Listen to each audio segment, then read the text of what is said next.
가장 시급한 공동과제는 한반도의 완전한 비핵화와 항구적 평화입니다.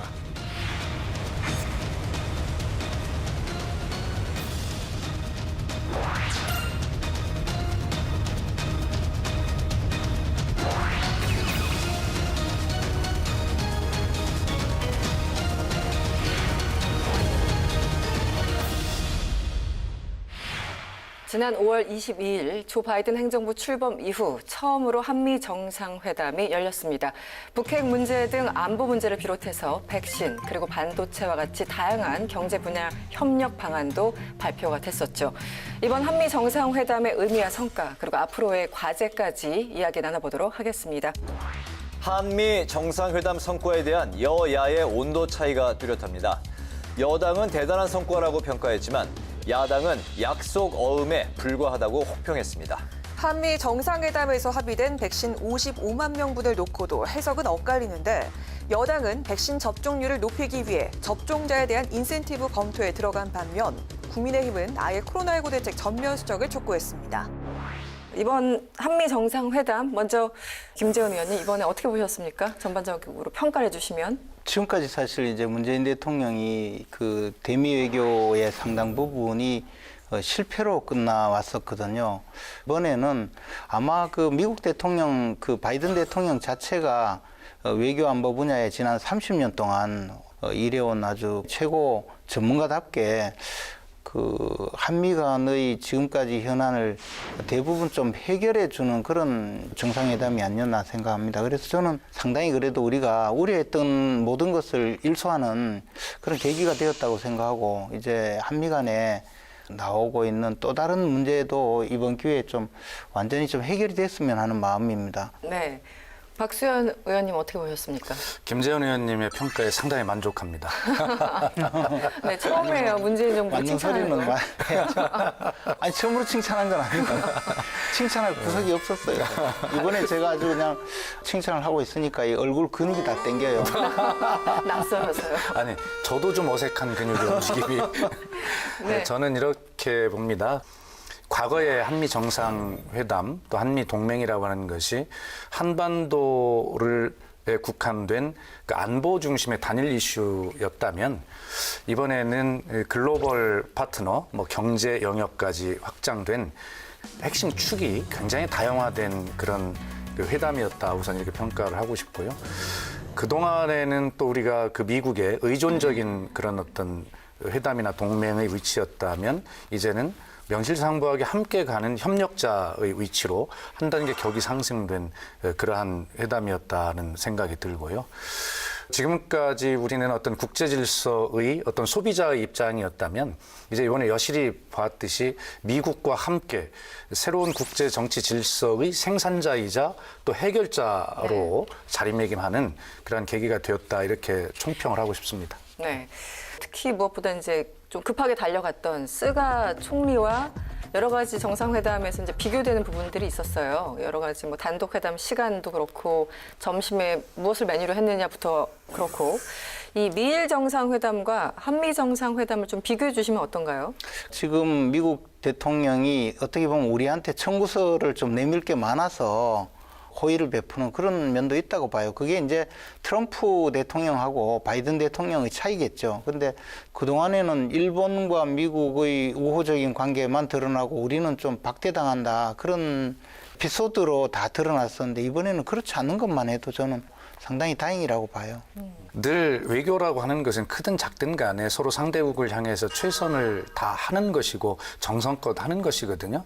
대개 좀 일본과 우리가 차이가 있는 건 뭐냐면 일본은 그야말로 이벤트를 많이 잘 만드는 것이고 우리 문재인 정부는 내용에 있어서 실질적인 어떤 내실을 기하는 이런 쪽에 굉장히 준비를 많이 했고요. 지금까지 대미 외교에 있어서 어떤 여러 가지 어려운 환경들에 처해 있었던 건 사실이지만 그런 환경에서도 미국을 설득하려고 하는 그 일관된 태도와 그런 신념 이런 것들이 백악관의 참모들이나 대통령에게 충분히 전해졌다 저는 그렇게 생각합니다. 일단 이번에 정상회담에 판문점 선언 그리고 싱가포르 선언이 같이 들어갔어요. 이 부분을 어떻게 해석을 하셨습니까? 그러니까 처음에 대통령이 신년 기자회견을 할 때 싱가포르 회담의 토대 위에서 북미 관계, 남북 관계가 진행되기를 바란다는 말씀을 하실 때만 해도 저게 가능할까? 저 자신도 그렇게 생각을 했거든요. 왜냐하면 바이든 행정부는 워낙 독특했던 트럼프 행정부 시대를 지우기를 할 거다라는 예상이 됐었기 때문에요.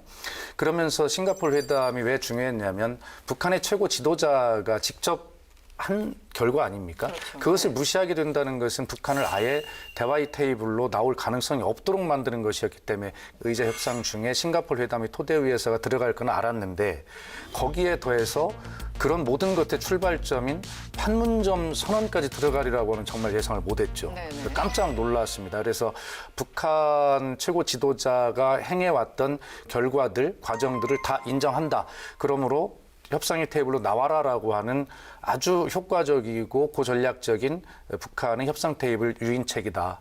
그렇게 생각을 합니다. 네, 김재원 의원님은 어떻게 보셨습니까? 협상문 내용을 잘 보면 결국에는 북미 대화든 남북 대화든 북한 핵의 완전한 폐기를 전제하고 있거든요. 트럼프 행정부 때도 마찬가지로 북한 핵의 완전한 폐기를 전제로 하고 있었는데 우리 정부는 그것을 남북 대화만을 고집하면서 아마 미국과의 상당한 간극이 있었지 않는가. 지금 바이든 행정부에서 예컨대 싱가포르 선언이든 또는 판문점 선언이든 그것을 존중한다고 하더라도 북한 핵의 완전한 폐기라는 전제하에 있는 것이라는 것은 똑같다고 보거든요. 그러면 우리 문재인 정부에서도 북한 핵의 완전한 폐기를 전제로 대화든 협상이든 해나가야 되는데 대화에 대한 성과만 내보려고 하는 것 아니냐 그런 아쉬움이나 또는 그런 미진함은 늘 갖고 있죠. 예, 김재원 의원님 말씀대로 그런 부분들에 유념하면서 앞으로 우리 정부가 해나가야 할 과제이고 방법입니다.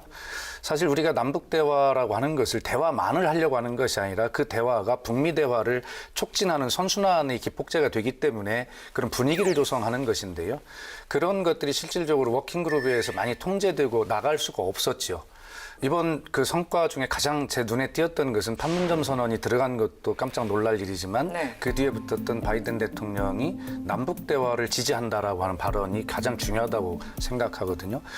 남북 관계에 숨통을 틔워서 좋은 분위기를 만들고 그것이 북미 관계의 대화로 이어질 수 있는 모멘텀이 될 수 있다고 하는 측면에서 굉장히 저는 의미가 있다 이런 생각을 가지고 있습니다. 네.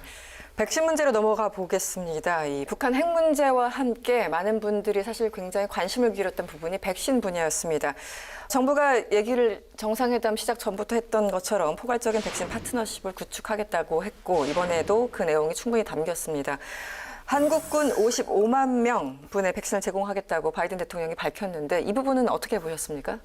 일각에서는 그게 무슨 의미가 있느냐 또는 뭐 그것만 해도 가무파지 뭐 이런 식의 여러 가지 극단적인 주장이 나오는데 저는 어떻게 보면 그냥 지극히 정상적인 그 미국의 정책 결정이고 아마 한미 정상회담이 없었다 하더라도 그 미국의 입장에서는 뭐 당연한 거예요. 이거는 왜냐하면 주한미군이 국내에 주둔하고 있고 지금 그 한국군과 같이 연합훈련을 해야 되잖아요. 그래서 이것을 외교 성과로 결부시키다 보니까 정부 여당에서는 이것을 큰 성과로 이야기하는데 저는 그냥 주한미군의 그 안위를 위해서는 지극히 정상적인 그 결정이에요. 당연한 조치였다. 네. 맞죠. 네. 우리 김재원 의원님 분석이 정확하시고요. 저희도 우리 군에 제공되는 백신의 숫자를 가지고 이것을 정상회담의 성과다라고 포장하거나 말하고 싶은 생각이 눈꼽만큼도 없습니다. 네네. 다만 그것은 그 한미 동맹이라고 하는 군사 동맹의 측면에서 보면 확실한 상징적인 의미가 있기 때문에 저희가 이제 그 이야기를 하는 것이고요. 네.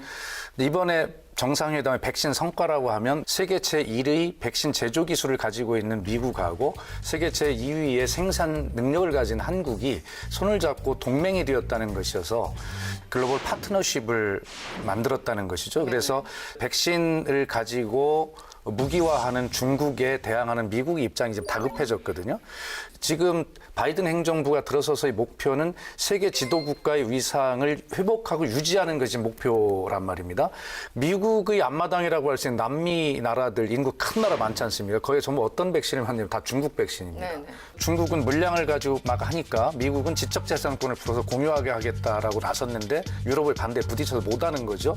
그러니까 빨리 중국처럼 어딘가 백신이라도 좀 각국에 공급해야 되는 이런 다급한 상황에 처해 있는데 백신의 정치 무기화 이것 때문에라도 미국의 입장에서도 굉장히 다급하게 우리와 동맹을 맺을 수밖에 없었고 우리도 앞으로 생길 코로나 이후에도 새로 생길 수 있는 새로운 감염병의 뭐 발호라든가 이런 데 대비해서 안정적으로 우리 국민들에게 맞출 수 있는 그런 백신을 확보하게 됐다. 그런 측면에서 양국이 윈윈했다. 이것이 한미 정상회담의 결과로 가져온 백신에 대한 성과다. 이건 자랑하고 싶습니다. 삼성 바이오로직스나 예. SK 바이오 같은 경우에 그 세계적인 제조 공장을 갖추고 있거든요. 그리고 생산을 늘리기 위해서는 지금 생산 공장에 위탁할 수밖에 없는 상황이었는데 그 미국에서 한국의 삼성 바이오로직스에 그 위탁할 거라는 이야기는 그게 이제 국제적인 분업 체계상 거의 불가피하다는 상황에서 다 예측을 하고 있었고 다만 이제 그 파이자나 또는 모더나 같은 미국의 백신 제조 회사들이 기술 유출을 좀 두려워하기 때문에 이제 외국에 보내지 않고 미국 자체 생산을 계속 해오다가 이제 백신 생산이 계속 더 필요하다라는 뭐 정치적 고려도 있지만 기본적으로 그 회사의 판단이 한두 달 전부터 계속 이런 논의가 있었거든요. 저는 이제 이런 그 민간 경제 현상을 외교의 성과라고 숟가락을 얹는 데 대해서는 별로 동의하지 않아요. 숟가락을 잘 얹는 게 외교입니다. 물론 이제 또 저 이해는 해요. 뭐 과거 정권들도 다 그럼요. 그랬죠. 네, 삼성 바이오로직스와 모더나의 백신 위탁 생산 계약이 이루어졌고요. 또 SK 바이오사이언스와 보건복지부가 이제 노바백스와 MOU를 체결한 그런 상황인데요. 그럼에도 불구하고 이제 여러 가지 성과들 앞으로 또 안정적으로 공급받을 수 있겠거나 하는 어떤 기대감이 있는데 야당에서는 백신 스와프를 또 얘기를 하고 있어요. 이 네. 부분은 어떻게 보셨습니까? 아니 그러니까 제가 그 한미 정상회담이 있기 전에 방송에서 여러 차례 예견을 했어요. 틀림없이 왜 백신 스와프를 안 했냐, 못 했냐라고 할 것이다. 네. 그런데 전제는 백신을 확보 못해서 부족할 때 긴급하게 일회성으로 할 수 있는 일이지 우리처럼 1억 9,200만 회분 네네. 전 국민이 2.7회씩이나 맞을 수 있는 이러한 백신을 다 계약해놓고 있는데 이런 상황에서 스와프가 필요하지 않은 상황이거든요. 그래서 백신 허브가 되는 것이 전략적 목표였고 그 목표가 달성이 된 것이기 때문에 왜 백신 스와프를 안 했냐, 못 했냐라고 하는 것은 이 문제에 대한 이해를 깊게 하지 않거나 아니면 하시고도 그 한미 정상회담의 성과를 어느 정도 좀 이렇게 끌어내리려고 하는 네. 정치 공세다. 저는 이렇게 생각을 합니다. 경제 협력 부분도 예. 좀 얘기를 하고 싶은데요. 이 삼성, 현대, SK, LG 등등 우리나라 이제 주요 기업들이 총 44조 원 규모 대미 투자를 결정했는데 이 부분 상당히 의미가 있었다고 보고 있습니다. 네. 예. 이제 44조를 투자를 했는데 거기에서 우리 기업이 앞으로 지속 가능하게 장기적으로 얼만큼 이익을 발생시켜서 기업에 도움이 되게 할 거냐라는 문제가 남아 있는 것이죠. 현재로 봐서는 굉장히 그 의미 있다라고 이제 보여지고 의미 있는 결과로 이어질 거다 이제 예상을 하고 있습니다. 지금 기업 관계자들이 이야기하기도 이런 대미 투자가 향후에 미국 첨단 자동차 시장의 70%를 우리 기업이 장악하게 될 거다라는 예상들을 하고 있거든요. 그거를 위해서 우리는 정부가 또 할 수 있는 일은 기업의 이익을 미국 시장에서 잘 발생시킬 수 있도록 정부가 지원하고 또 지켜주는 그런 역할을 앞으로 과제로 잘 가져야 될 것 같습니다. 뭐 미국도 지금 뭐 반도체 급하고 왜냐하면 백악관에서 바이든 대통령이 직접 반도체 관련 회의까지 연 상황이었고요. 전기차를 직접 탔는데 그 차 안에 담긴 게 SK 뭐 배터리였다 이런 얘기도 있고요. 그리고 네. 저 바이든 대통령이 그 포드 전기자동차에 가서 운전을 직접 했잖아요. 그게 시승했죠. 바로 한미 정상회담 열리기 이틀 전이거든요. 아, 네, 그렇죠. 그렇기 시점상. 때문에 네. 그것이 굉장한 한미 정상회담의 주제라고 하는 것을 바이든 미리. 대통령도 미리 보여준 것이죠. 네. 지금 글로벌 그 국제 분업 상황에서 반도체 분야에 예를 들어 삼성전자의 경우에 메모리 분야는 전 세계 1위잖아요. 그리고 이제 SK 하이닉스가 2위고 이거 합치면 전 세계 점유율의 근 70%를 점유하고 있거든요. 근데 이게 이제 반도체 시장 전체에서 그 수익성으로 따지면 한 4분의 1밖에 안 돼요. 메모리 반도체 전체가. 그럼 나머지 이제 비메모리 업계에서는 미국의 시장이 전 세계 최고거든요.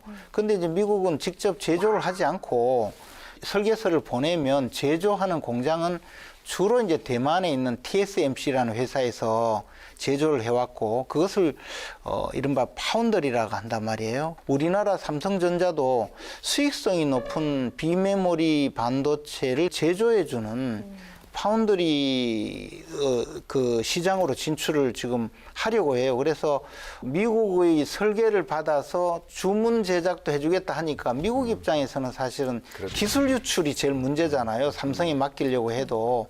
그래서 우리는 국내의 그 기술 공유도 하지 않겠고 미국 내에서 받은 기술은 미국에서 소화하고 우리는 주문 제작만 해주겠다라는 의미로 텍사스에 이제 공장을 만들고 있는데 네.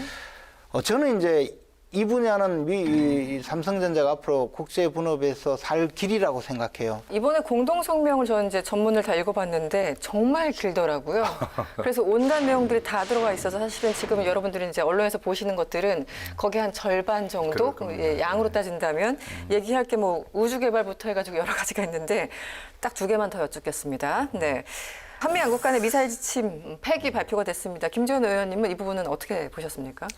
그동안에 우리가 이제 사실 저 미사일 사거리 문제 때문에 여러 가지 뭐 국방 안보상 문제가 있었죠. 근데 한편으로는 중국의 또 반발까지도 염두에 둬야 되고 우리가 뭐 그렇게 장거리 미사일을 쏠 필요가 있는가 이런 현실적인 문제도 있었거든요. 관제 시스템의 또 그 문제라든가 또 우리 자체의 방위를 위해서도 후방 기지에서 장거리 미사일을 사거리에 넣어야 될 그런 필요성이 국방 전문가들 이야기 들어보면 많이 있거든요. 이번에 그 문제는 상당히 잘 해결이 되었다고 생각을 하는데요.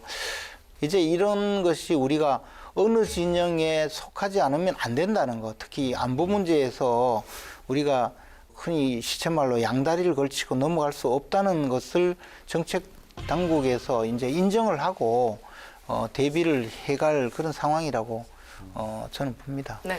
예, 우선 사거리 요번에 미사일 지침이 이제 폐기된 것을 2가지 측면에서 봐야 합니다. 지금 김재원 의원님 말씀하신 안보적 측면과 우주개발적 측면에서 이제 2가지를 동시에 봐야 되는데요. 안보적 측면은 저는 뭐 큰 의미는 없다고 생각해요. 이미 우리가 이명박 대통령 때 사거리를 800km로 하면서 한반도 전역과 중국까지를 전부 다 범위에 들었거든요. 중국의 반발을 이야기하시는 분들이 계신데 이미 800km로 됐을 때도 중국이 말을 하지 않았어요. 그것은 이제 우리와 신뢰가 있는 것이죠. 한국이 미사일 사거리를 확보했다고 해도 우리를 공격하기 위한 그런 미사일 시스템을 운영할 나라는 아니라는 믿음이 있는 것이죠. 그래서 이번에도 거기에 말을 안 하는 겁니다. 중요한 것은 뭐냐면 이 우주 발사인데요. 2020년에 우주 발사체 고체 연료를 사용할 수 있다라는 것을 이미 확보를 했잖아요. 그렇죠. 그리고 이번에는 사거리까지 완전히 해제가 됐기 때문에 우리가 무인 비행기 시스템을 운용할 수 있는 근거가 돼요, 이것이. 미국 영화에서 보는 것 같은 그러한 무인 폭격기 같은 것들이 운용이 가능한 그런 걸 확보한 것이고 저희가 북한의 미사일을 완전히 탐지하기 위해서는 우리 스스로의 전략 자산, 정찰 자산이 필요한데 바로 그러한 것도 가능하게 됐다는 것이죠. 그래서 박정희 대통령께서 산업화를 위해서 경부 고속도로 시대를 열었다면 그리고 김대중 대통령께서 IT 시대를 위해서 초고속 인터넷 고속도로 시대를 열었다면 저는 문재인 대통령이 우주 고속도로 시대의 개막을 좀 시작했다. 저는 그렇게 평가하고 싶습니다. 그 중국이 미사일 지수 관련해서는 약간 그 발언을 좀 아끼고 있는데 이 예상대로 대만 문제에 대해서는 굉장히 신경질적인 반응을 하고 있습니다. 지난 24일 그 중국 외교부 자오리젠 대변인이 대만은 순수하게 내정 간섭이다. 어떤 간섭도 용납할 수 없다. 이렇게 강경하게 대답을 했거든요. 어떻게 보셨습니까? 아니 뭐 그건 당연한 거죠. 대만 문제를 그 한미 양국이 거론한 것 자체가 네. 미국이 그 중국에 대해서 보여줄 수 있는 어떤 그 트리거라 그럴까요? 만약에 계속 중국이 국제 질서에 어긋나는 행동으로 나온다면 우리도 이렇게 나가겠다라는 시작을 하나 걸어놓은 거라고 봐요. 대만이 어떤 외교 관계를 수립하는 것 자체를 그 중국이 얼마나 막고 있습니까? 고립 전략을 쓰고 있는데 거기서 갑자기 한미 간에 대만 문제를 거론하는 것 자체가 굉장히 중국으로서는 이 틈을 보이는 것이기 때문에 이 문제에 대해서는 중국은 절대로 양보하지 않죠. 이 문제는 미국의 핵심 의제입니다. 그렇기 때문에 거론을 안 할 수가 없는 거죠. 다만 어느 수준으로 거론하느냐인데 미일 회담 때는 상당히 심각한 수준으로 공동성명에 담겨 있잖아요. 네네. 무려 4개 항에 대해서 그때 중국의 반응은 정말 격앙된 표현이었어요. 이번에 한국과 미국의 정상회담에서는요, 그 관련 부분에 대해서 아주 원론적인 간단한 표현을 했거든요. 네. 중국이라는 표현도 쓰지도 않았어요. 예. 그렇기 때문에 이번 중국이 내정 간섭이다라고 이야기는 했지만 그것은 중국으로서 당연히 해야 할 외교적 프로세스고요. 네. 대만 해협이나 남중국해가 우리에게 그 평화가 왜 중요하냐면 우리 수출이 물동량의 90%가 대만 해협과 남중국해를 지납니다. 그렇기 때문에 그 지역에서 문제가 생기는 것은 우리 경제 이익에 지대한 영향을 미치기 때문에요. 네. 이 문제를 우리가 거론을 안 할 수가 없는데 중국의 입장을 충분히 이해하기 때문에 아주 정제되고 조율된 아주 낮은 수준의 표현을 하도록 미국을 이끄는 것이죠. 그런 측면에서 보면 중국이 충분하게 한국에 대해서도 미국 편 일방적으로 안 들어주고 그 정도에서 중립적인 걸 지켜주는 것도 고맙다라고 하는 그런 어떤 생각을 중국이 가지고 있다고 저는 봅니다. 네. 알겠습니다. 중국이 고마워했군요. 예, 그렇습니다. 중국이 선을 넘지 않았다는 이야기도 했어요. 속으로 알겠습니다. 한미 정상회담에 대해서 두 분의 사이다 한 줄 평 듣겠습니다. 먼저 김재현 의원님. 엄청나게 걱정했는데 그나마 다행이다 이렇게 생각합니다. 저는 이번 한미 정상회담을 통해서 한국의 국격이 한반도의 문제에서 전 세계의 문제로 높아졌다 이렇게 말씀을 드리고 국제정치 질서의 단순한 소비자에서 생산자와 해결자의 위치로 확대되었다 이렇게 평가합니다.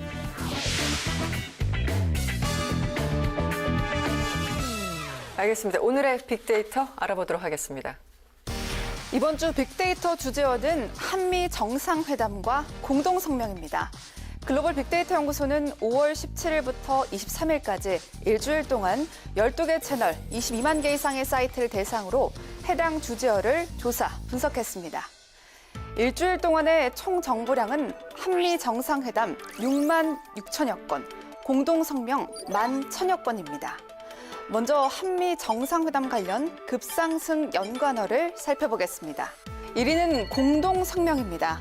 한미 정상은 조 바이든 행정부 출범 이후 이루어진 첫 대면 정상회담에서 마스크 없이 171분간 대화를 나눈 뒤 북핵을 비롯한 한반도 안보 현안과 코로나 백신, 첨단 산업 분야, 기후변화 등 여러 방면에서 협력을 확대하는 공동성명을 채택했습니다. 2위는 SK이노베이션인데요. 5위 전기차 배터리와 함께 언급됐습니다. 문 대통령은 방미 마지막 일정으로 조지아주 애틀랜타 근교에 있는 SK이노베이션 전기차 배터리 공장을 찾아 배터리 분야에서 한국 기업들은 최고의 파트너라고 말했는데요. 한국이 반도체 배터리 등 신기술 분야에서 미국 중심의 공급망 확충에 동참하자 한미 동맹이 경제 동맹으로 확장된 것이라는 평가를 받았습니다. 3위는 태평양입니다. 이번 정상회담에서는 쿼드와 남중국해는 물론 중국이 가장 민감해하는 대만 해협 문제까지 언급됐죠. 이는 인도 태평양 지역에서 한미 동맹을 강조한 것이지만 중국의 반발이 예상된다는 분석 등이 시선을 끌면서 태평양이라는 단어가 섬유로 집계됐습니다. 4위는 미사일인데요. 양국이 한미 미사일 지침 해제에 합의했기 때문으로 보입니다. 문 대통령은 기쁜 마음으로 미사일 지침 종료 사실을 전한다라고 밝혔는데요. 미사일 최대 사거리와 탄도 중량 제한이 해제된다는 뜻으로 한국은 42년 만에 미사일 주권을 확보하게 됐습니다. 다음은 공동 성명을 주제어로 빅데이터를 분석해 보겠습니다. 급상승 연관어 1위는 파트너십입니다. 한미 양국 차원의 글로벌 백신 파트너십을 맺기로 했죠. 양국은 전문가 그룹을 꾸려서 백신의 공동 개발 연구와 협력에 관한 논의를 강화할 계획입니다. 공동 성명 연관어 3위는 원전입니다. 양국이 해외 원전 시장 공동 진출을 위한 협력을 강화하기로 했기 때문입니다. 원천 기술의 강점을 가진 미국과 원전 시공 능력이 뛰어난 한국이 손을 잡으면 우리의 원전 수출이 탄력을 받을 것이라는 전망도 나오고 있습니다. 5위는 남중국해인데요. 합의문에서 남중국해 등에서 평화와 안정, 합법적이고 방해받지 않는 상업, 항행, 상공비행의 자유를 포함한 국제법 존중을 유지하기로 약속했다라는 내용이 담겼기 때문입니다. 미중 갈등 국면에서 그동안 이른바 줄타기 외교를 해왔던 우리 정부가 한미 정상회담을 통해 한미 동맹의 중요성을 강조했다라는 분석이 많이 나오고 있습니다. 차기 대선을 9개월 앞두고 있죠. 정치권의 대선 레이스가 저마다의 막을 올렸습니다. 이런 가운데 여야 대선 후보들의 행보도 상당히 바빠지고 있습니다. 차기 대선 주자들의 새 확장을 위한 움직임이 빨라지고 있습니다. 이재명 경기도지사는 오늘 경기도가 주최한 DMZ 포럼에 친노 친문의 자장격인 이해찬 전 더불어민주당 대표와 나란히 참석했습니다. 이낙연 전 민주당 대표는 대선 공약으로 띄운 신복지 포럼의 강원 지역 발대식에 참석하며 지지세를 확장했고, 정세균 전 국무총리는 친노의 대모인 한명숙 전 총리와 비공개 면담을 갖고 검찰개혁 방안을 논의한 것으로 전해졌습니다. 야권에선 윤석열 전 검찰총장을 지지하는 전문가 모임, 공정과 상식 회복을 위한 국민연합이 출범했습니다. 여당 의원들의 이재명 지사 지지 모임인 성장과 공정포럼이 공식 출범했고요.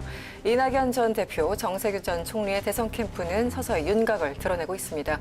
또 야권에서는 윤석열 전 검찰총장을 지지하는 모임이죠. 공정과 상식을 위한 국민연합이 최근에 발족했습니다. 먼저 한 분 한 분 여쭤볼게요. 왜냐하면 대선 주자들이 잠룡들이 많기 때문에. 그동안 윤석열 전 총장이 이재명 지사를 크게 앞서간다라는 여론조사도 있었는데 최근 걸 보면은 일부 여론조사입니다만 이 오차범위 내에서 이제 윤석열 총장과 이재명 지사가 엎치락뒤치락하는 그런 상황을 연출하고 있습니다. 지금 약간 지지율이 좁혀졌는데 어떻게 보셨습니까? 이재명 지사는 엄청나게 활동을 많이 해서 언론이나 여론의 주목을 받고 있는 상황이고, 윤석열 전 총장은 스스로 활동을 하지 않고 준비를 한다든지 또는 자맹을 한다 이런 표현을 쓰지만 사실상 여론에서 멀어지려고 노력하잖아요. 그렇기 때문에 여론조사라는 것은 사실 실상은 관심도거든요. 그냥 이런 말을 했어 이런 정도의 관심도이기 때문에 그런 것은 사실 조금 떨어질 수가 있죠, 지금은. 근데 이제 본격적으로 정치적 의사 표현을 하고, 그 다음에 어떤 정치를 할 것인지를 보여주고 난 다음의 선호도는 지지도와 좀 같이 갈 수가 있다고 봅니다. 네. 윤석열 총장이 자맹을 하는데도 이번 한미 정상회담의 보도 기사 수보다 윤석열 전 총장께서 서울대학교 반도체 무슨 연구소에 간 기사량이 더 많다는 내용이 있거든요. 아, 그렇습니까? 예. 그래서 이게 보면 윤석열 총장은 자맹 중이시지만 이재명 지사에 비해서 결코 언론 노출량이 작지 않다. 이렇게 말씀을 드리고 싶고요. 그만큼 언론에 또 국민의 관심이 많은 건 사실이죠. 저는 이 지지도가 윤석열 총장이 언젠지는 모르지만 정치 출마 선언을 하고 한 일주일여, 10여일 동안은 굉장히 한번 점프를 크게 할 거다 이렇게 보고요.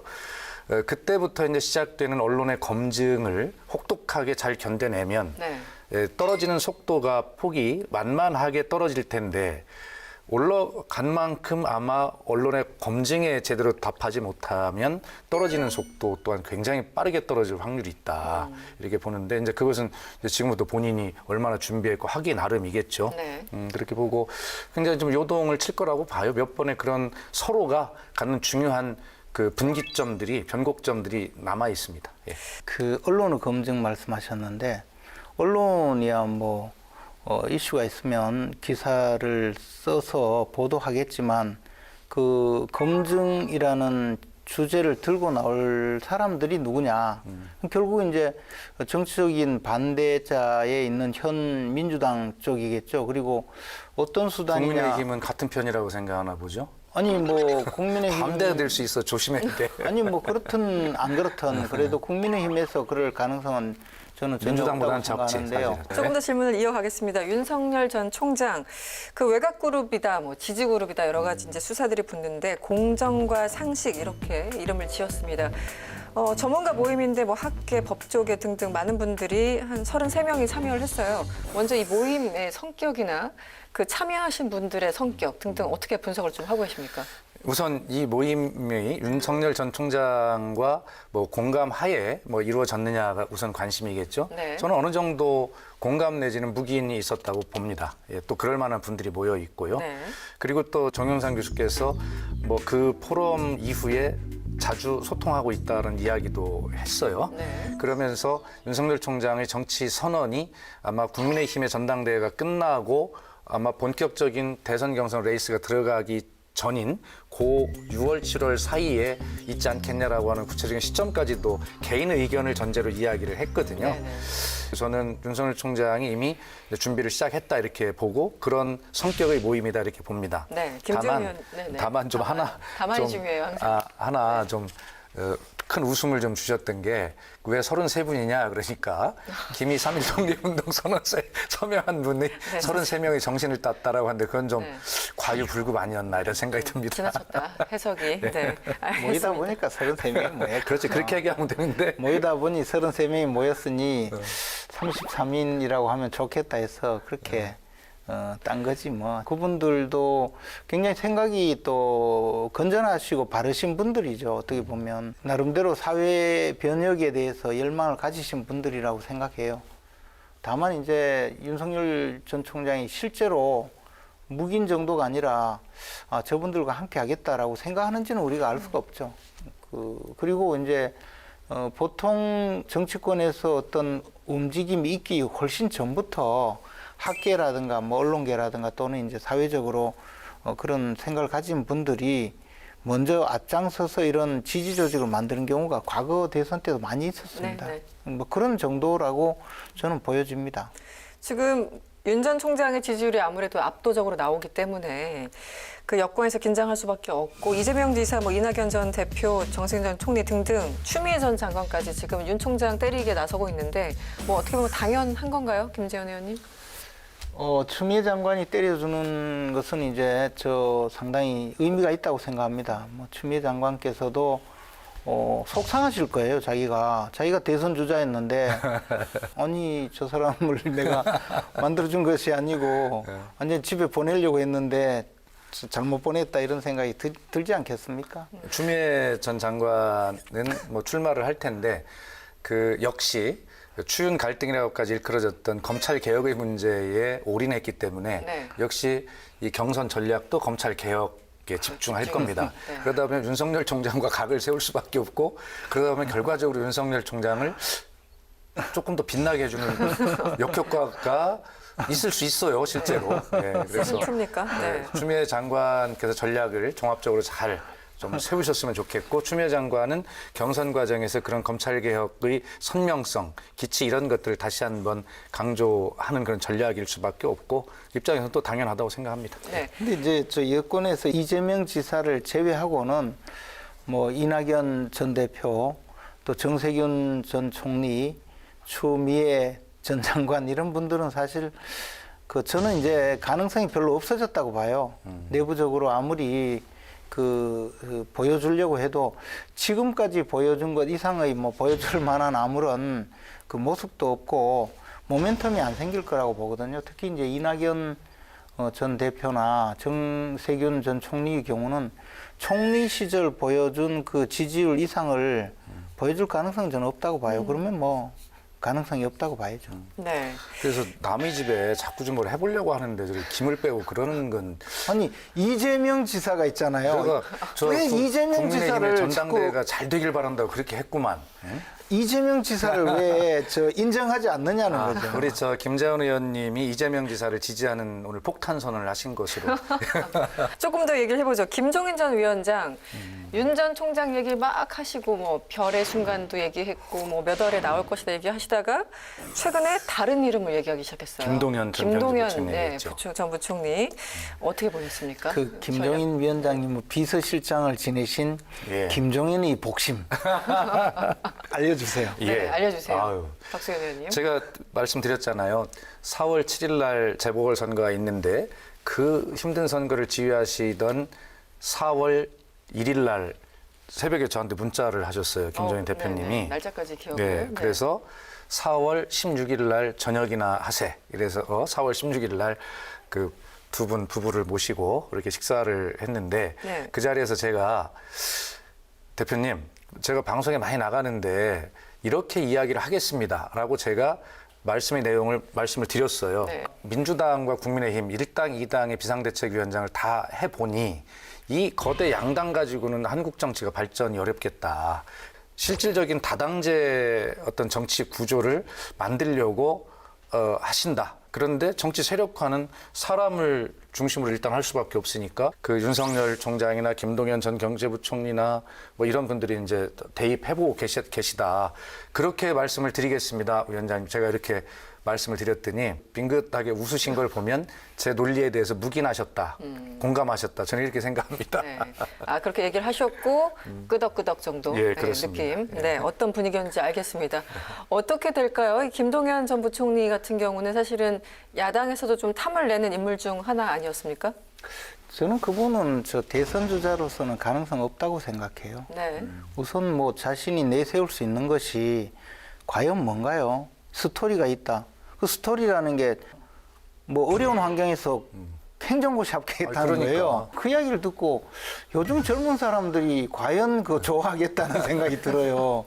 정치가 지금 얼마나 변했는데 그럼 뭐 개인적으로 시험 잘 친 거 학교도 제대로 못 갔는데도 개인적으로 성공한 것 지금 그거 원하지 않아요 이제 국민들이. 그것뿐만이 아니라 경제에 관한 그 비전이 있다. 뭐 이런 걸 저는 강조하잖아요. 그것도 그분이 소득주도 성장을 처음으로 시작을 해가지고 어쨌든 끌고 나가려고 하다가 실패한 분이잖아요. 실패하니까 또 현 정부에 대해서 조금 비판적인 이야기를 했다 해서 무슨 양심 세력처럼 이야기하잖아요. 난 그것도 말이 안 된다고 봐요. 그러면 처음부터 하지 말았어야죠. 김동연 전 경제부총리는 반드시 출마합니다. 뭐 하든 말든. 그렇게 보십니까? 네, 국민의힘은 절대 아닙니다. 뭐 이것이 제가 바라보는 현재의 상황인데 네. 김동연 경제부총리와 함께 대통령을 모시고 독일에서 열렸던 G20에 참석을 네. 했었거든요. 근데 저는 대변인이었으니까 일정이 끝나고 나면 기자들을 이렇게 데리고 이제 뭐 호프집 같은 데 가서 독일에 갔으니까 맥주 한 잔 간단하게 네네. 나누고 하루 피로도 풀고 또 대화도 나누고 하는데 김동연 경제부총리가 저보고 대변인님 저도 좀 따라가면 안 됩니까 그러더라고요. 그러셨어요? 근데 거기 가서 더 확신을 한 것은 같이 테이블마다 다 돌면서 자기 명함을 다 뿌리더라고요. 네. 마치 그 정치인 또 막 후보가 되려는 그런 모습이어서 네. 제가 끝나고 올 때 형님 정치하고 싶죠. 한번 대통령 출마 꿈을 가져보십시오라고 권했던 기억이 있는데 네. 우선 권력 의지가 굉장히 강하게 받고 실제로 그 주변 분들이 이야기하는 것은 권력 의지가 있다는 것이고요. 제 3지대 내지는 아마 민주당에 대해서는 다시 한번 더 저울질을 해보겠다 이런 정도의 현재까지 입장이 정리가 됐다고 합니다. 어쨌든 그리고 국민의힘은 평생, 아니다. 네. 평생 그 임명장 받고 어느 자리에 갔던 사람이 어느 날 야당으로 와서 경쟁해 보겠다고 생각하기가 어려워요. 맞아요. 그것은 지금까지 계속 집권당을 위해서 봉사했던 분이잖아요. 그리고 만약에 현 정부와 다른 정치적인 생각을 갖추고 있었다면 그러면 벌써 오래전에 이거는 맞지 않다라고 했어야 돼요. 정답. 윤석열은 그랬잖아요. 어쨌든. 정답입니다. 예. 그런데 뭐 지금은 야당 쪽이 좀 유리할 것 같아서 이쪽으로 와서 해보겠다? 그러면 과연 누가 그 사람에 대해서 신뢰를 보내고 따라가겠어요? 그래서 지지율이 오를 수 없고 그다음에 리더십이 생길 수도 없어요. 야권에서는 최재형 감사원장 영입도 좀 생각을 하고 있습니까? 어떠신가요? 그런 말이 나오고 있는데 이것은 우선 현직 감사원장이 어떤 생각을 갖고 있느냐가 가장 중요하고 그분의 임기가 내년 1월 1일까지예요. 그러면 임기를 다 채우면 대통령 출마 자격이 없어요. 뭐 공직 그 사퇴 시한이 있거든요. 그렇죠. 네. 그러니까 먼저 그분이 실제로 정치에 참여할 의사가 있는지 없는지가 더 중요한 이야기인데 멀쩡하게 독립기관인 감사원장으로서 일하고 있는 분을 영입하겠다 이러는 거는 저는 아직까지는 그런 이야기가 나오는 것은 정도가 아니라고 생각해요. 오늘 그러게요. 김재원 의원님이 네. 정답을 많이 말씀하시네. 하여튼 최고위원 수석 합격하기에서 점수를 많이 맞는 거 보면. 아니 제가 평소에도 아주 저 정답을 많이 이야기했는데 제가 아니 내가 동의할 수 있는 정답을 오늘 특별히 많이 말씀하셔서 네. 오늘 한 98점 정도 점수를 맞아서 수석 합격할 것 같아요. 점수를 많이 주셨어요. 투표권을 그 박수현 의원님 민주당 의원 중에서도 전직 의원들 한 100명은 주자고 해야 되겠네요. 역선택 우려 전혀 없다. 네. 정부가 세종시를 활성화하기 위해서 만든 아파트 특별공급제도를 두고 논란이 커지고 있습니다. 관세청 산하 관세평가분류원이 직원들의 아파트 특별공급 혜택을 위해 세종시 청사 신축을 강행했다는 의혹이 제기됐습니다. 국민의힘 권영세 의원은 관세청 등으로부터 받은 자료를 근거로 관평원은 세종시 이전 대상이 아니었는데도 171억 원을 들여 신청사를 건립했다고 밝혔습니다. 관세청 산하 관세평가분류원이 세종시 이전 대상도 아니면서 세종에 유령 청사를 지었다고 하죠. 그리고 직원들은 아파트를 특별 공급받은 것으로 드러나면서 투기 수단으로 전락한 이 세종시 아파트 특공을 폐지해야 한다라는 목소리가 높아지고 있습니다. 지금 그 관평원은 이전 대상이 아닌지 모르고 청사를 지었다고 주장을 하고 있고요. 행안부는 이거는 지금 그 즉시 이전 불가를 당시 뒤늦게 알아차리고 불가를 통보했지만 그 지워졌다는 거잖아요. 그렇습니다. 네, 여러 부처가 지금 관련돼 있는데 어떻게 보셨습니까? 이 문제는 굉장히 심각한 문제라고 저는 네네. 보거든요. 그래서 저는 이 부분은 국정조사해야 된다고 생각해요. 네네. 그래서 어떻게 해서 이전 대상 기관이 아닌데 이걸 이전 대상으로 돼가지고 171억이나 예산을 받아가지고 이렇게 했는지 국정조사가 필요하다 저는 보고요.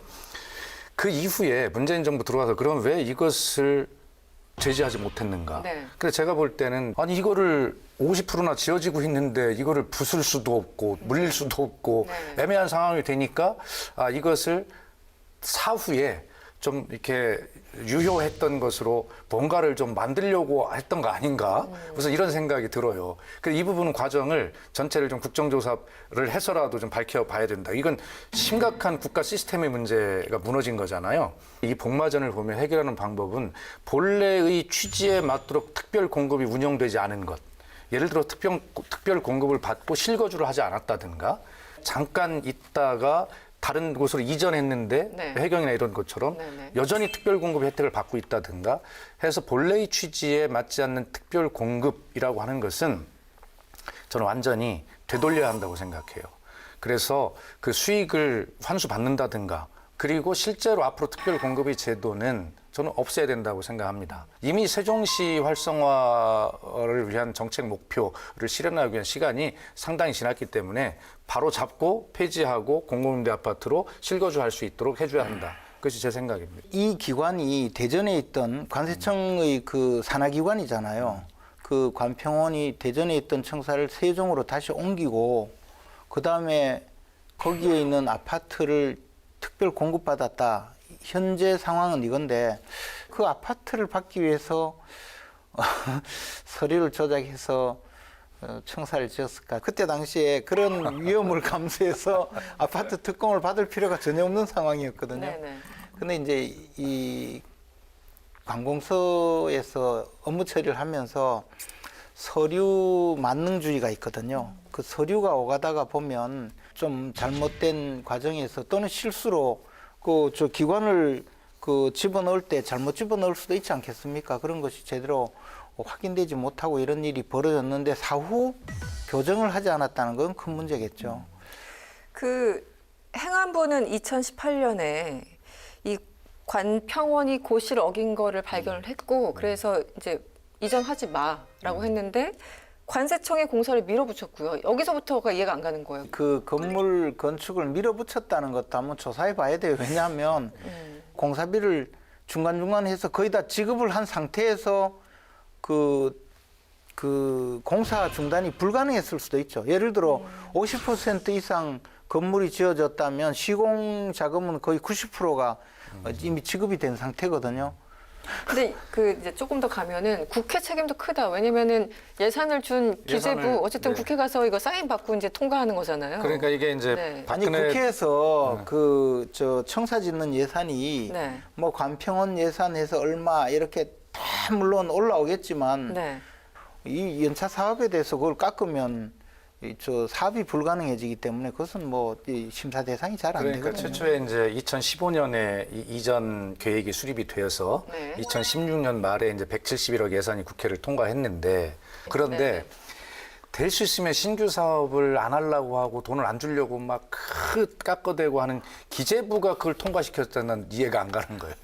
기재부 그물망은 통과를 못했어야 되는데 네. 그물망을 통과한 거예요. 그러면 나중에 2018년에 그걸 알았으면 정확히 네. 처리했어야 되는데 이걸 어떻게 이미 건물은 반은 막 올라가고 돈은 다 나간 거 같고 되돌릴 수가 없으니까 나중에 사후에 이것을 어떻게 합법화하려고 꼼수를 이리저리 쓴 거 아닌가 저는 그렇게 생각을 아니 해요. 그냥 나중에 이 기관을 실제로 옮겨주면 되니까. 그렇지.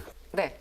김부겸 국무총리도 이게 지금 보통 사태는 아니거든요. 이제 부동산에 다들 예민한데 뭐 특별 공급해가지고 전반적으로 많이 이제 화가 나 있는 상황이기 때문에 여기에 대해서 엄정 조사를 하겠다, 엄정하게 다루겠다고 하는데 이 특공이라는 것 자체를 취소해야 된다는 목소리 높잖아요. 아까 의원님께서는 특공 이제는 그런 혜택을 주면 안 된다는 입장이신 거죠? 네. 그러니까 지금까지 그 특별 공급을 해야 하는 취지가 있잖아요. 세종시 처음에. 활성화라고 네, 하는 그렇죠. 거.